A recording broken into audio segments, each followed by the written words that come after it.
বন্যায় ক্ষতিগ্রস্তদের জন্য উপহার নিয়ে কাল চট্টগ্রাম যাচ্ছেন প্রধানমন্ত্রী। হস্তান্তর করবেন ১০০ ঘর, যোগ দেবেন জনসভায় সফর ঘিরে উচ্ছ্বসিত নেতাকর্মীরা। বেপরোয়া গতি প্রতিদিনে কেড়ে নিচ্ছে জীবন। ৫ বছরে ৩০,০০০-এরও বেশি সড়ক দুর্ঘটনা, প্রায় ৩৩,০০০ জনের প্রাণহানি। আইনের কঠোর প্রয়োগ ও দায়ীদের শাস্তির আওতায় আনার তাগিদ। দীর্ঘদিন ধরে অচল কক্সবাজার সমুদ্র সৈকতের একমাত্র অ্যাম্বুলেন্স, জরুরি সেবা সংকটে উদ্বেগ। দুর্ঘটনায় প্রাণ বাঁচাতে স্থায়ী মেডিকেল সেন্টার স্থাপনের দাবি। এবং যুদ্ধবন্ধে যুক্তরাষ্ট্রের কাছ থেকে ইতিবাচক বার্তা পাওয়ার দাবি ইরানের। সংঘাত শেষ করতে আশাবাদী ট্রাম্পও। হরমুজ প্রণালী ঘিরে ফের উত্তেজনায় কাটছে না অনিশ্চয়তা।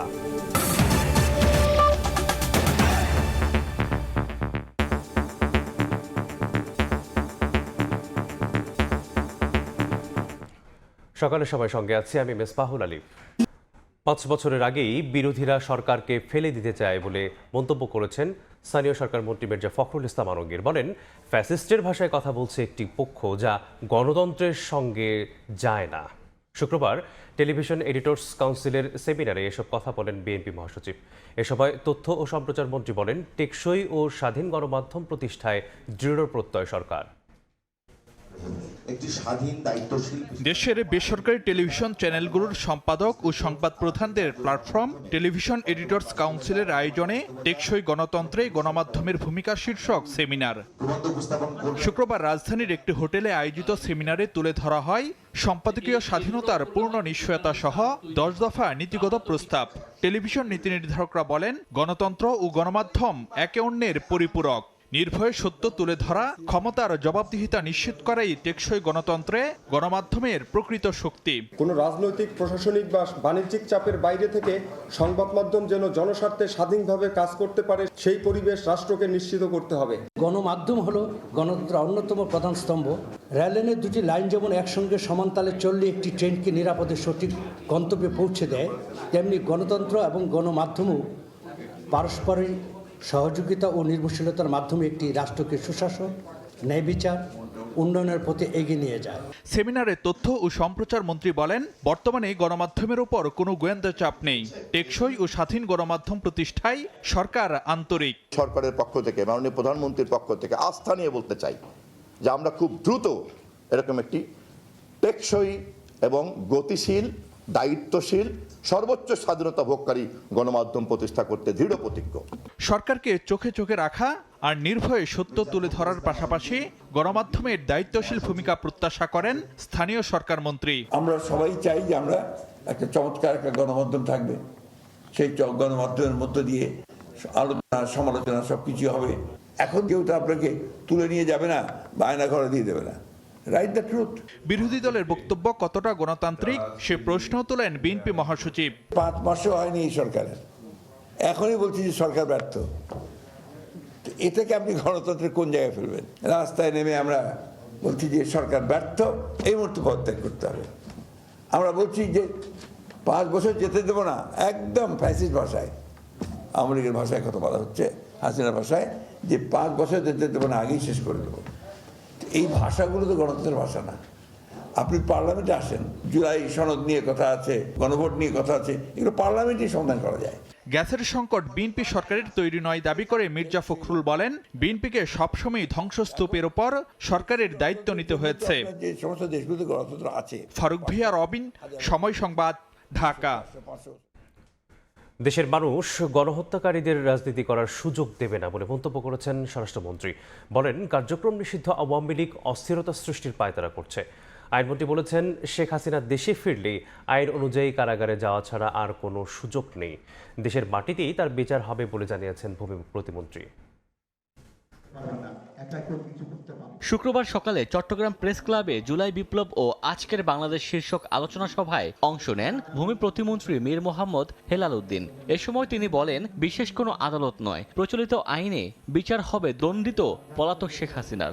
গত 17 বছরের সহ এই জুলাই আগস্টে গণঅভ্যুত্থানে যতজনকে হত্যা করেছেন তার বিচারের মুখোমুখি আপনাকে হতেই হবে। বাংলাদেশে কোনো ক্যাঙ্গারু কোর্ট করবো না, কোনো বিশেষ আদালত করব না। বাংলাদেশের প্রচলিত আইনেই ইনশাআল্লাহ বিচার হবে এবং যদি প্রমাণিত হয় ফাঁসির কাষ্ঠেও চড়তে হবে। শেখ হাসিনা দেশে ফিরলে আইন অনুযায়ী কারাগারে যাওয়া ছাড়া অন্য কোনো সুযোগ নেই বলে মনে করেন আইনমন্ত্রী মোহাম্মদ আসাদুজ্জামান। ঝিনাইদহের শৈলকুপায় বরেণ্য চিত্রশিল্পী মোস্তফা মনোয়ারের স্মরণ সভায় অংশ নিয়ে তিনি একথা বলেন। উনি বাংলাদেশে আসবেন, বাংলাদেশে ঢুকবেন, আর আমি ফুলের মালা নিয়ে যে দাঁড়িয়ে থাকব, এই আশা করাটা মনে হয় একটু বেশি হয়ে যায়। আমিও বিশ্বাস করতে চাই উনি ডিসেম্বরে এসে কারাগারে যাক।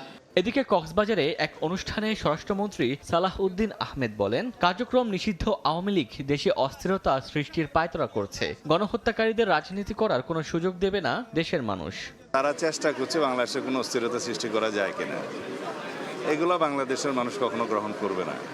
যারা গণহত্যা এবং মানবতা বিরোধী অপরাধের দায়ী বাংলাদেশের মানুষ তাদেরকে এই দেশে রাজনীতি করার কোনোদিন কোনো অনুমতি দিবে না। তারা বিদেশ থেকে মাঝে মধ্যে উকিঝুঁকি দিতে পারে, চিৎকার করতে পারে, এগুলো আমরা মনোযোগ দিচ্ছি না। রোহিঙ্গা ক্যাম্পে মানব পাচার সহ অন্যান্য অপকর্ম ঠেকাতে সেনা ক্যাম্প বসানোর উদ্যোগ নেওয়ার কথা জানিয়েছেন স্বরাষ্ট্রমন্ত্রী। ওমর ফারুক, সময় সংবাদ। সরকারের বিরুদ্ধে আইন শৃঙ্খলা রক্ষায় ব্যর্থতার অভিযোগ তুলেছেন জামায়াতের আমির ডক্টর শফিকুর রহমান। কার্যক্রম নিষিদ্ধ আওয়ামী লীগ রাজনীতিতে ফিরুক, জনগণ তা চায় না বলে মন্তব্য করেন তিনি।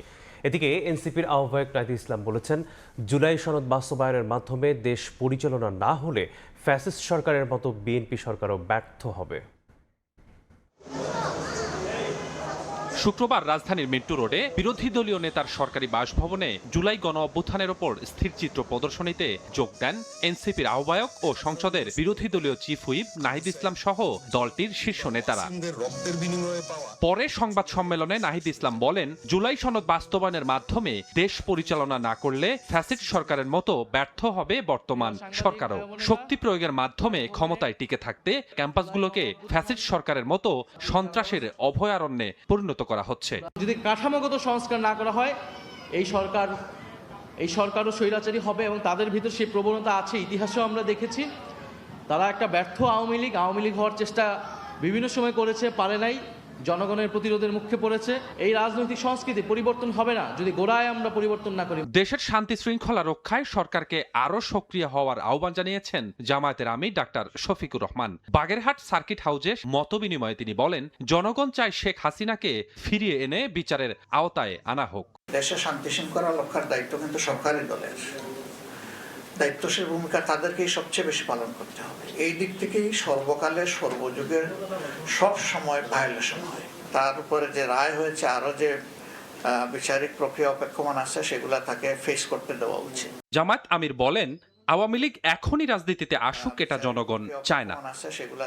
স্বপন আহমেদ, সময় সংবাদ, ঢাকা। দেশে যেন আর কখনো স্বৈরতন্ত্র ফিরে না আসে, এ নিয়ে সবাইকে সতর্ক থাকার আহ্বান জানিয়েছেন অস্থায়ী রাষ্ট্রপতি হাফিজউদ্দিন আহমদ। একই সঙ্গে গণতন্ত্রের যাত্রা অব্যাহত রাখার তাগিদ দিয়েছেন তিনি। আরও বলেন, মুক্তিযুদ্ধ কোনো রাজনৈতিক দলের নয়। বাংলাদেশের মুক্তিযুদ্ধ কোর্সের কমিশনিং ও ফেলোশিপ ডে উদযাপন অনুষ্ঠান উপলক্ষে কুর্মিটোলা গলফ ক্লাব অডিটোরিয়ামে আয়োজিত অনুষ্ঠানে যোগ দেন ভারপ্রাপ্ত রাষ্ট্রপতি হাফিজউদ্দিন আহমদ। সঙ্গে ছিলেন মুক্তিযুদ্ধ বিষয়ক মন্ত্রী ও 3 বাহিনীর প্রধান সহ রণাঙ্গনের মুক্তিযোদ্ধারা। অনুষ্ঠানে মুক্তিযুদ্ধের সময় সেনাবাহিনীর ভূমিকা তুলে ধরেন হাফিজউদ্দিন আহমদ। অসামান্য অবদানের জন্য শ্রদ্ধা জানান বীরদের প্রতি। এই সময় তিনি বলেন, ইস্ট বেঙ্গল রেজিমেন্ট সেই সময় বিদ্রোহ না করলে দেশ আজও স্বাধীন হতো না। 1971 সালের মার্চ মাসে ইস্ট বেঙ্গল রেজিমেন্ট এবং ইপিআর এর সদস্যরা বিদ্রোহ না করতো পাক সরকারের বিরুদ্ধে, তাহলে এই দেশে আজও পাকিস্তান থাকতো, বাংলাদেশ সৃষ্টি হতো না। বাংলাদেশ আপনারা এই দেশের সাধারণ মানুষ সৃষ্টি করেছে, কোনো রাজনৈতিক দলের নয়। মুক্তিযুদ্ধ ছিল জনতার যুদ্ধ, এমনটা জানিয়ে ভারপ্রাপ্ত রাষ্ট্রপতি বলেন, সে সময় রাজনৈতিক সমঝোতা হলে দেশ স্বাধীন হতো না, পাকিস্তানের অংশই থাকতো। 1971 মহান মুক্তিযুদ্ধ ছিল জনতার যুদ্ধ, এটি কোনো রাজনৈতিক দলের যুদ্ধ নয়। আমরা কেন যুদ্ধ করেছি? এটি স্বাধীন রাষ্ট্র চাই যেখানে সকলের সমান অধিকার থাকবে। এই 50 বছর পরেও সেই আমাদের স্বপ্ন বাস্তবায়িত হয়নি। তার কারণে দেশের রাজনীতিকদের ব্যর্থতা, ক্ষমতার প্রতি তাদের লোভ, অর্থের প্রতি লোভ। এবং এখন আমার মনে হয় যদি আমরা বিদ্রোহ না করতাম তাহলে কিছুদিন পরে একটা পলিটিক্যাল নেগোসিয়েশন হতো, শেখ মুজিবুর রহমান প্রধানমন্ত্রী হতেন বাংলাদেশের, পাকিস্তানের, এবং আবার বিজনেস অ্যাজ ইউজুয়াল চলতো। দেশে যেন আর কোনো স্বৈরশাসক চেপে না বসে, গণতন্ত্র যেন ব্যাহত না হয়, সবার প্রতি সেই আহ্বানও জানান ভারপ্রাপ্ত রাষ্ট্রপতি। রাজনীতিবিদদের একটা অংশ যদি জীবন বিপন্ন করে ৭১ যুদ্ধ করত, তাহলে এই দেশে আর একদলীয় শাসন হতো না, গণতন্ত্র মর্যাদা পেত। আমরা একটি সুখী সমৃদ্ধ বাংলাদেশ দেখতে চাই, গণতান্ত্রিক বাংলাদেশ দেখতে চাই। এই দেশে যেন আর কোনো স্বৈরশাসক সৃষ্টি না হয়। আমরা আমাদের সরকার বদলাবো, সরকার যদি ভুল করে তাকে সংশোধন করবেন, কিন্তু গণতান্ত্রিক ব্যবস্থাটিকে কেউ ধ্বংস করবেন না। দেশ নিয়ে মুক্তিযোদ্ধাদের যে স্বপ্ন ছিল তা বাস্তবায়নে তরুণ প্রজন্মের প্রতি আহ্বান জানান ভারপ্রাপ্ত রাষ্ট্রপতি হাফিজউদ্দিন আহমদ। যে স্বপ্ন ধারণ করে আমরা যুদ্ধ করেছিলাম, এই স্বপ্ন পরবর্তী প্রজন্ম নিশ্চয়ই বাস্তবায়ন করবে। আহমেদ সালেহীন, সময় সংবাদ, ঢাকা। বন্যায় ক্ষতিগ্রস্তদের খোঁজ নিতে কাল চট্টগ্রাম যাচ্ছেন প্রধানমন্ত্রী তারেক রহমান। বাঁশখালী, হাটহাজারী ও ফটিকছড়ি উপজেলায় ত্রাণ বিতরণ ও নবনির্মিত ১০০ ঘর হস্তান্তর করবেন তিনি। দলীয় প্রধানের সফর ঘিরে উচ্ছ্বসিত নেতাকর্মীরা। বঙ্গোপসাগর উপকূলে বেড়িবাঁধ, চট্টগ্রাম কক্সবাজার মহাসড়ক ৮ লেনে উন্নতিকরণ সহ চট্টগ্রামের উন্নয়নে বড় ধরনের সুখবরের অপেক্ষায় চট্টগ্রামবাসী। আশরাফুল আলম মামুনের ক্যামেরায় শফিকুল আলমের প্রতিবেদন। জুলাইয়ের দ্বিতীয় সপ্তাহ জুড়ে চট্টগ্রামে বন্যায় কয়েক লাখ মানুষ পানিবন্দির পাশাপাশি ক্ষতিগ্রস্ত প্রায় ২৬,০০০ ঘরবাড়ি, যার ক্ষতির পরিমাণ প্রায় ১৫০০ কোটি টাকা। এমন বাস্তবতায় বন্যা দুর্গতদের দেখতে ৯ আগস্ট রোববার চট্টগ্রামে আসছেন প্রধানমন্ত্রী তারেক রহমান। নামার জন্য উত্তর চট্টগ্রামের বাঁশখালীর বাহারছড়া সমুদ্র সৈকতে প্রস্তুত হেলিপ্যাড। দুপুর ১২টায় একই সৈকতে সমাবেশে যোগ দেবেন সরকার প্রধান। তৈরি হচ্ছে মঞ্চ। প্রধানমন্ত্রীর আগমনে উচ্ছ্বসিত স্থানীয় নেতাকর্মীরা। মাননীয় প্রধানমন্ত্রী বাঁশখালীতে আসতেছে, আমরা বাঁশখালীবাসী ঈদের যে আনন্দ তার চেয়ে অনেক বেশি আনন্দ। জরাজীর্ণ অবস্থায়, ঝুঁকিপূর্ণ অবস্থা আমরা পশ্চিম বাঁশখালীর মানুষ এখনো জীবনযাপন করতেছি। প্রধানমন্ত্রী আসবে, বিশেষ করে আমাদের ছাওয়া, আমাদের স্থায়ী একটি মজবুত বেড়িবাঁধ। পরে বাঁশখালীতে বন্যায় গৃহহারাদের হস্তান্তর করবেন ১০০ নতুন নির্মিত ঘরবাড়ি। প্রস্তুত নতুন ঘরও বিতরণ করবেন ত্রাণ। ঘটনাস্থল পরিদর্শন করছেন জেলা প্রশাসক ও বিএনপি নেতাকর্মীরা। মাননীয় প্রধানমন্ত্রী আসবেন এবং আমরা ১০০ ঘর, যাদের ঘর ভেঙেছিল, মানে পুরোপুরি ভেঙে গিয়েছিল, তাদেরকে ১০০ ঘর করে দিচ্ছি। তো ঘরের চাবি হস্তান্তর করবেন। সারা বাঁশখালী জনগণ উৎসুক হয়ে আছে ওনাকে দেখার জন্য। ইনশাল্লাহ আমরা সবকিছু ঠিক থাকলে রোববারে আমাদের অনুষ্ঠান শুরু করবে এখানে। বাঁশখালী থেকে দুপুরে হেলিকপ্টারে উত্তর চট্টগ্রামের ফটিকছড়ির পেলাগাজী দিঘির মাঠে নামবেন প্রধানমন্ত্রী। প্রস্তুতি চলছে হেলিকপ্টারের মহড়ার। সেখান থেকে বাবুনগর মাদ্রাসা ও হাটহাজারী বড় মাদ্রাসায় যাওয়ার কথা রয়েছে সরকার প্রধানের। হাটহাজারী সরকারি কলেজ মাঠেও ত্রাণ বিতরণ ও নতুন ঘর হস্তান্তর করবেন তিনি। পরে সন্ধ্যায় নগরীর রেডিসন ব্লুতে উত্তর, দক্ষিণ ও মহানগরীর সাংগঠনিক সভায় যোগ দেবেন দলের প্রধান। আমাদের নেতাকর্মীরা ওনার এই উপস্থিতিতে চাঙ্গা হবে এবং আমাদের সাংগঠনিক ভিত আরও বেশি মজবুত হবে বলে আমি মনে করি। ১৯২১ সালে প্রেসিডেন্ট জিয়াউর রহমান ও ১৯৯৬ সালে সাবেক ৩বারের প্রধানমন্ত্রী বেগম খালেদা জিয়া এসেছিলেন বাঁশখালীর এই বাহারছড়া ইউনিয়নে। দায়িত্ব গ্রহণের পর প্রথম সফর চট্টগ্রামে প্রধানমন্ত্রী তারেক রহমানের। তার আগমন উপলক্ষে বাঁশখালী জুড়ে সাজ রব নেতাকর্মীদের মাঝে। সবার প্রত্যাশা চট্টগ্রামের জন্য বড় ধরনের সুখবর নিয়ে আসবেন প্রধানমন্ত্রী ও দলীয় প্রধান তারেক রহমান। শফিকুল আলম, সময় সংবাদ, চট্টগ্রাম। সড়কে কোনোভাবেই থামছে না মৃত্যুর মিছিল। যানবাহনের বেপরোয়া গতির কারণে প্রতিদিনই ঝরছে প্রাণ। ৫ বছরের সারা দেশে ৩০,০০০-এরও বেশি দুর্ঘটনায় প্রাণ গেছে প্রায় ৩৩,০০০ জনের, আর আহত হয়েছেন প্রায় ৫০,০০০। বিশেষজ্ঞরা বলছেন, আইনের দুর্বল প্রয়োগ আর দায়ীদের দৃষ্টান্তমূলক শাস্তি না দেয়াই সড়ক দুর্ঘটনার মূল কারণ। আল মামুনের ছবিতে তানভীর হাসান মেঘের রিপোর্ট।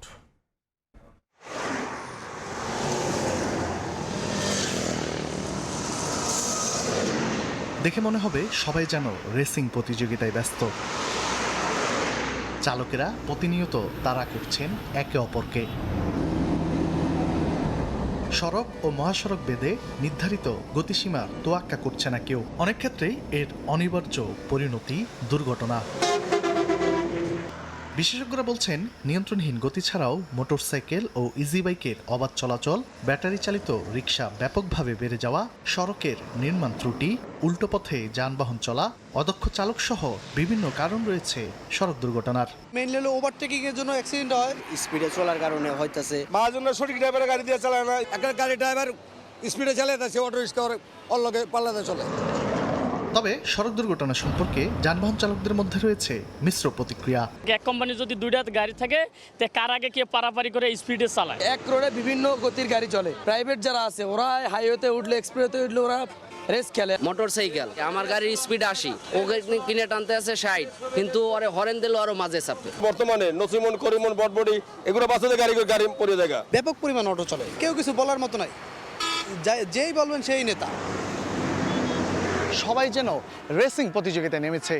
চালকদের বেপরোয়া গতি আর প্রতিযোগিতার চাপ সারা দেশের মহাসড়কগুলোতে প্রতিদিনই মৃত্যুর ফাঁদে পরিণত হয়েছে।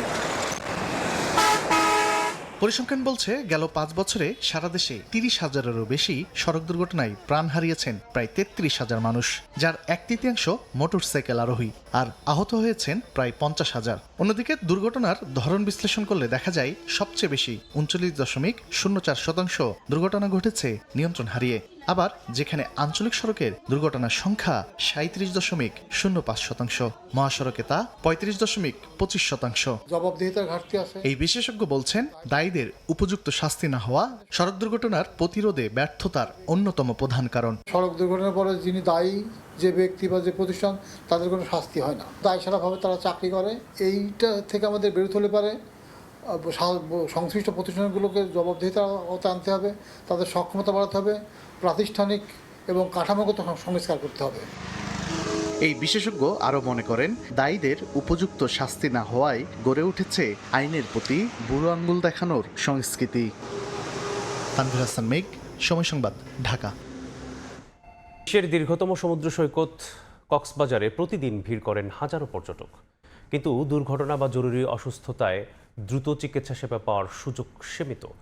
সমুদ্র স্নানে স্রোতের টানে ভেসে যাওয়া কিংবা হঠাৎ অসুস্থ পর্যটকদের হাসপাতালে নিতে একমাত্র অ্যাম্বুলেন্সও দীর্ঘদিন ধরে অচল। জরুরি এই সেবা সংকটে উদ্বিগ্ন পর্যটক, পর্যটন ব্যবসায়ী এবং লাইফগার্ডরা। বিস্তারিত জানাচ্ছেন সুজাউদ্দিন রুবেল। প্রতিদিন কক্সবাজার সমুদ্র সৈকতে ভিড় করেন হাজারো পর্যটক, তবে আনন্দের এই ভিড়ে লুকিয়ে থাকে দুর্ঘটনার ঝুঁকি। সাঁতার না জানা, হঠাৎ অসুস্থ হয়ে পড়া কিংবা সাগরের স্রোতে ভেসে যাওয়ার মতো ঘটনায় দ্রুত উদ্ধার ও চিকিৎসা নিশ্চিত করা জরুরি।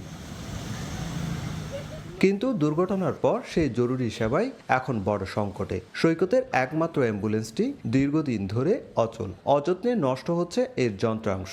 এতে বিপদে পড়া পর্যটকদের দ্রুত হাসপাতালে নেয়ার ব্যবস্থা হয়ে পড়ছে অনিশ্চিত। পর্যটকদের দাবি, বিশ্বের অন্যতম প্রধান পর্যটন কেন্দ্র জরুরি স্বাস্থ্য সেবা নিশ্চিত করা এখন সময়ের দাবি।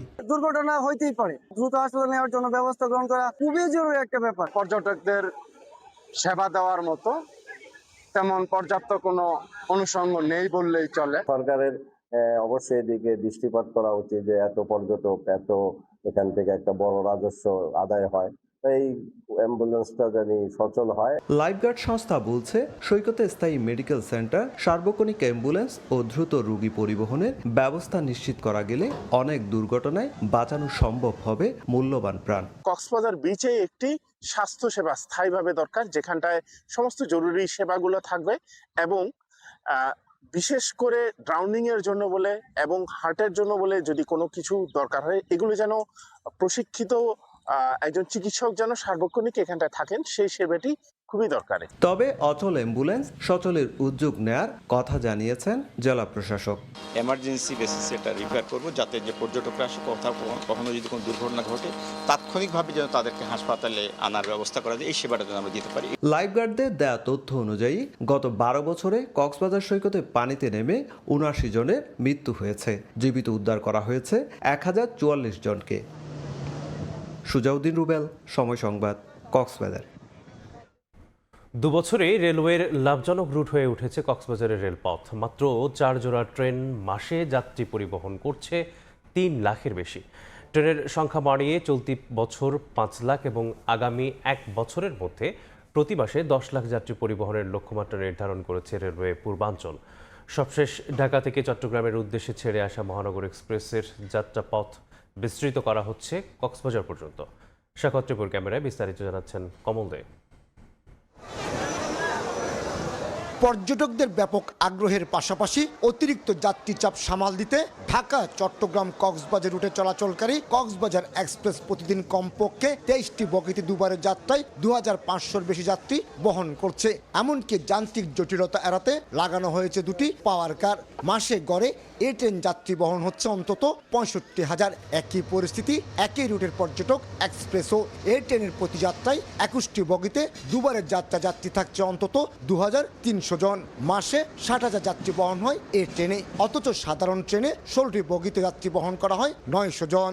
কক্সবাজার রুটে আমাদের এখন পরিকল্পনা হচ্ছে যে বর্তমানে ঢাকা থেকে যে ট্রেনগুলো যায় এর পাশাপাশি আরও কিছু ট্রেন আমরা কক্সবাজার রুট পর্যন্ত সম্প্রসারণ করব, যাতে যাত্রী চাহিদা আরও কিছু হলেও মেটানো সম্ভব হয়। বিরতিহীন কক্সবাজার এবং পর্যটক এক্সপ্রেস ছাড়াও চট্টগ্রাম থেকে আসা যাওয়া করছে প্রবাল ও সৈকত নামে আরও দুটি যাত্রীবাহী ট্রেন। প্রতিদিন এই দুটি ট্রেন অন্তত 3600 যাত্রী বহন করছে। তারপরও যাত্রী চাপ সামাল দিতে হিমশিম খাচ্ছে রেলওয়ে পূর্বাঞ্চল। এই অবস্থায় পর্যটন শিল্পের বিকাশে গুরুত্বপূর্ণ হয়ে ওঠা এই রুটে নতুন আরও এক জোড়া ট্রেন চালুর সিদ্ধান্ত নিয়েছে সরকার। এরই অংশ হিসাবে রাত 9টা 20 চট্টগ্রামের উদ্দেশ্যে ঢাকা ছেড়ে আসা মহানগর এক্সপ্রেসের শেষ গন্তব্য হচ্ছে চট্টগ্রাম হয়ে পর্যটন নগরী কক্সবাজার।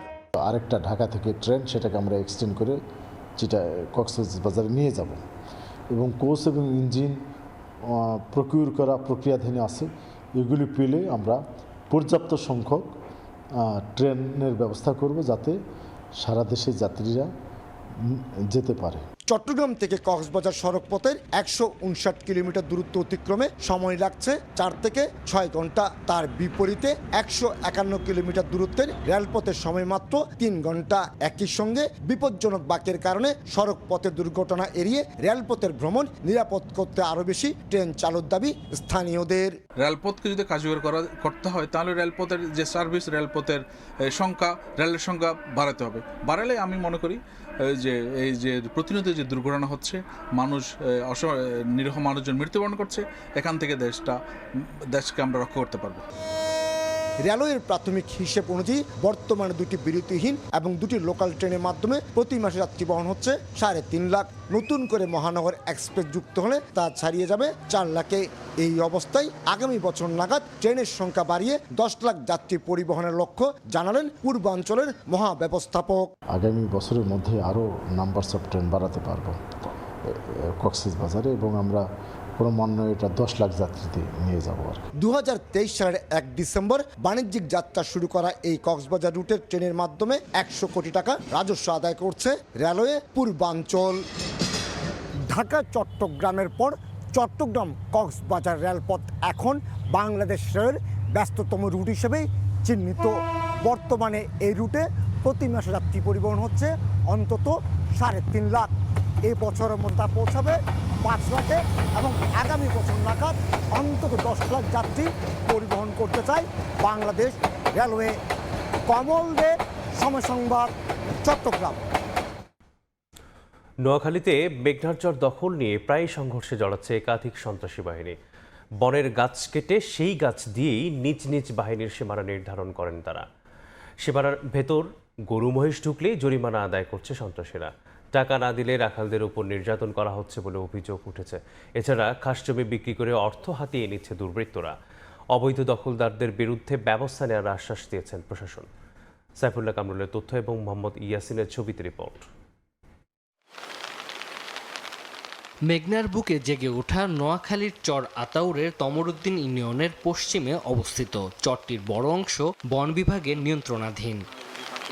বিস্তীর্ণ চর জুড়ে গরু, মহিষ ও ভেড়া পালন করেন স্থানীয়রা। তবে এখন চলছে চর দখলের মহা উৎসব। এলাকাবাসীর দাবি, হাতিয়ার খোকন, হানিফ ও ভুট্টো নামে 3 জনের সমঝোতায় চলছে দখল। দখলদাররা রাতের আধারে বন বিভাগের গাছ কেটে সেই গাছ দিয়ে নদীতে বাঁধ তৈরি করছে সীমানা। সেই সীমানায় স্থানীয় রাখালদের গরু, মহিষ ঢুকলেই দিতে হচ্ছে জরিমানা। টাকা দিতে ব্যর্থ হলে চলে অমানবিক নির্যাতন। যারা দাঁড়িয়ে কোনো ফাঁড়ি নাই, কিছু নাই, বান্দানিয়া বৃহস্পতি 2000, গরুপতি 1000, এইভাবে না দিলে আমাদের রাখালদেরকে মারধর করে, আমাদেরকে মারধর করে। আমরা দেখা গেছে খোরাকির চাল বিক্রি করি, কাচ্চা বাচ্চা রিজিকের চাল বিক্রি করি, আমরা এদেরকে টাকা দিতে হয়। শ্বাসের নামে এই ধান সিঁড়ি দিই, এরা গরু বয়স বান্ধি সাদা আদায় করে। প্রতি বৃহস্পতি সিজনাল 5000, 6000 করি প্রতি মুহূর্তে এরা এই সাদা আদায় করে। শুতে গেলেও চিন্তা করি আমরা কোন সময় আমাদেরকে ধরে নিয়ে যায়, আমাদের বইগুলো নিয়ে যায়। শ্বাসের নামে জমিটা দখল করে বিক্রি করে 1.5 লক্ষ টাকা। চর দখলের প্রথম ধাপে ধান চাষের নামে ট্রাক্টর দিয়ে জমি চাষ করে বিক্রি করা হয় চড়া দামে। এরপরেই স্থায়ীভাবে দখল করা হয়। দুর্গম ভৌগোলিক ও যাতায়াত ব্যবস্থার জটিলতার কারণে চর আতাউরের আইনশৃঙ্খলা বাহিনীর নজরদারি বজায় রাখা কঠিন হয়ে পড়ছে বলে জানান স্থানীয়রা। সরকার যদি একটা কিল্লা দেয়, আমরা গরু মোষটা সেভ করতে পারি। এখন আমার কোনো সেভ নাই।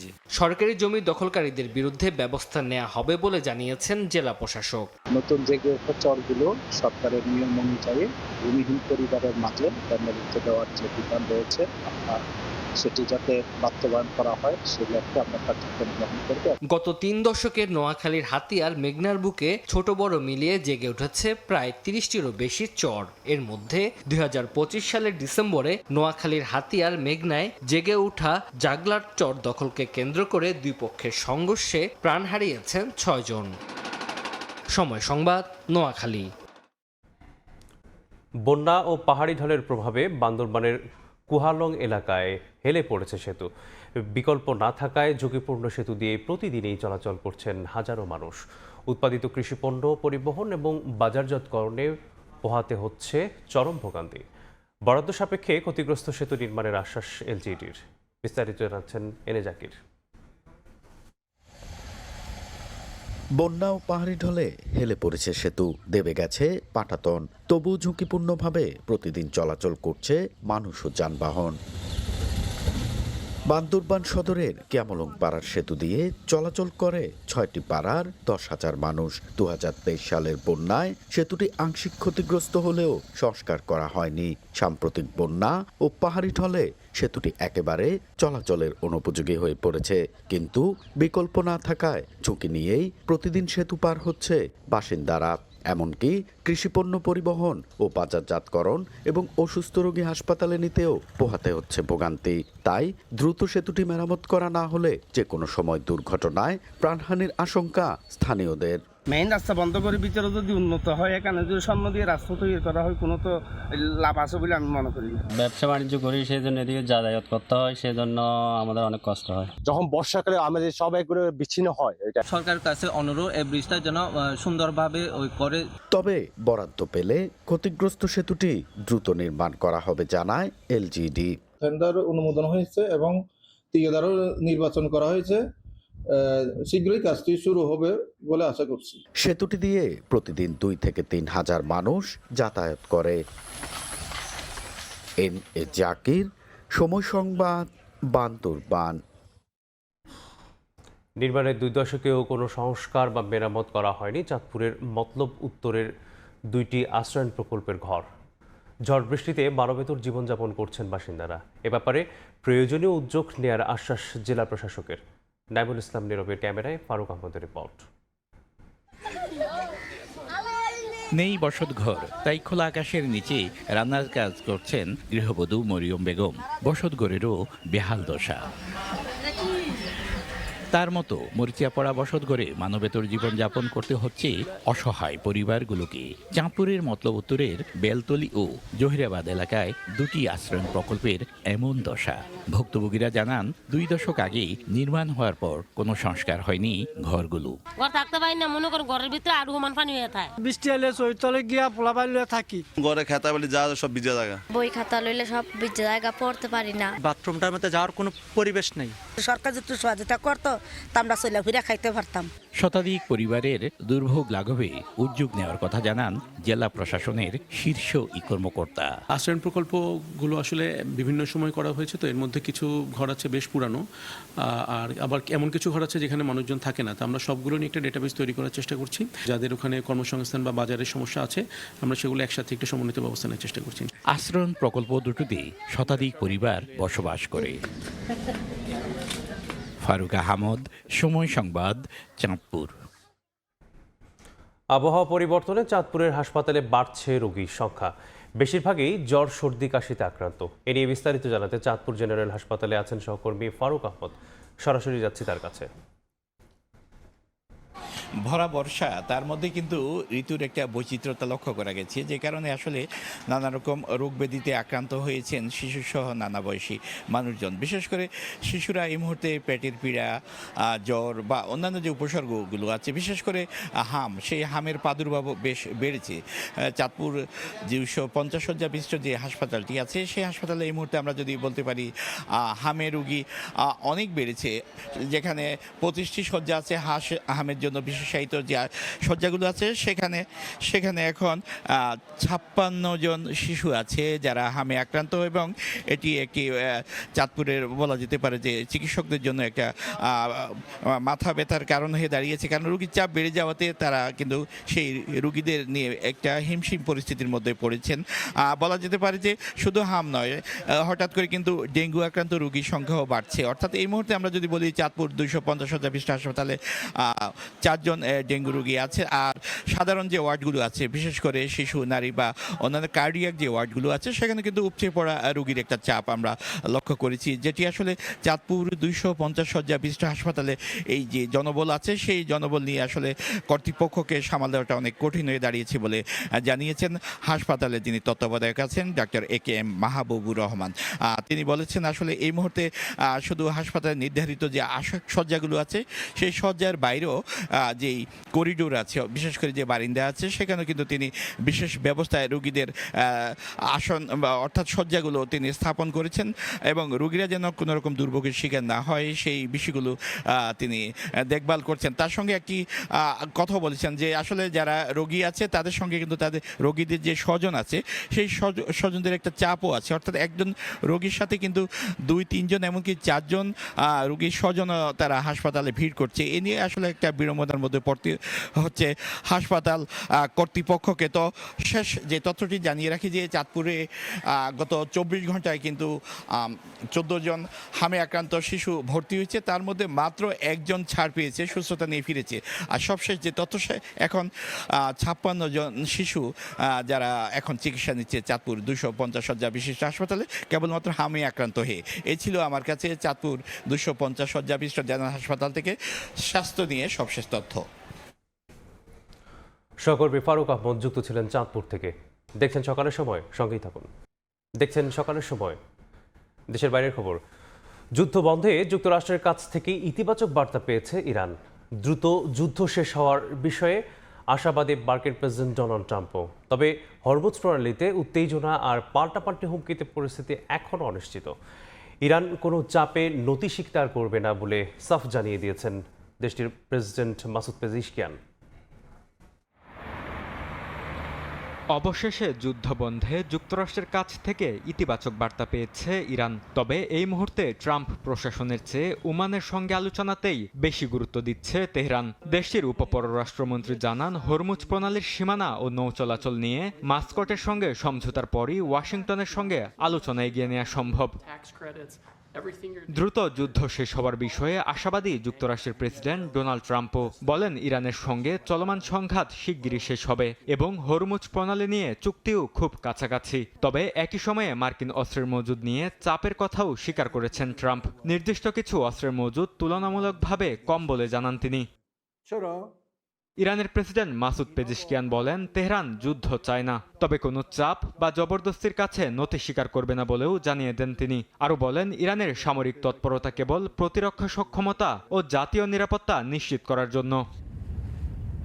যুদ্ধবন্ধের সম্ভাবনার মধ্যে হরমুজ প্রণালীতে নতুন করে উত্তেজনা বাড়ছে। ইরানের কেশব দ্বীপের কাছে বিস্ফোরণের খবর পাওয়া গেছে।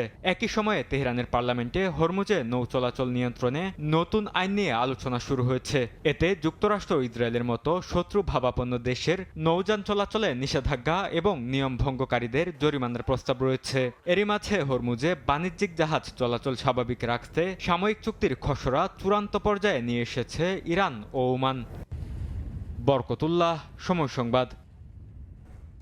গ্রিসের উপকূল থেকে ৭২ বাংলাদেশি সহ ২ শতাধিক অভিবাসন প্রত্যাশীকে উদ্ধার করা হয়েছে।